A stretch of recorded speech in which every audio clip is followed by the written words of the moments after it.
નમસ્કાર દર્શકો, આપનું સ્વાગત છે।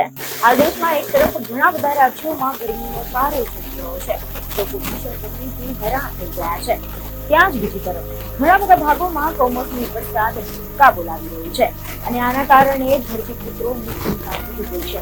પરંતુ હવે કદાચ જેનો ડર હતો તે પણ થવાના અંદાજ જોવા મળી શકે છે, કારણ કે મે મહિનામાં ભીષણ ગરમીની વચ્ચે દેશમાં એક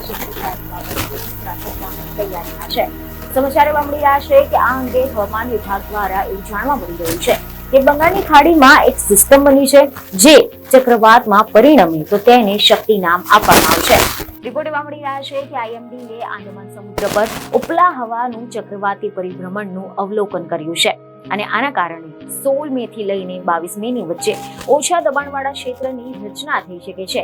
એવો અંદાજ છે કે 23 મે થી લઈને 28 મેની વચ્ચે આ સિસ્ટમ વધુ શક્તિશાળી બની શકે છે અને ચક્રવાતમાં ફેરવાઈ શકે છે।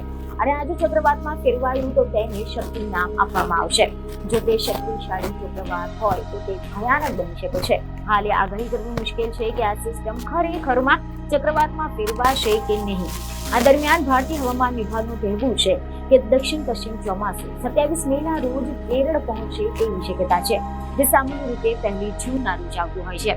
ખાસ કરીને નીચાણવાળા વિસ્તારોમાં ચક્રવાત શક્તિના નિર્માણના પરિણામે દરિયાકાંઠામાં પૂર, ભારે પવન અને ભારે વરસાદ થઈ શકે છે। બીજને ખબરો સાથે ફરી મળીશું। ધન્યવાદ।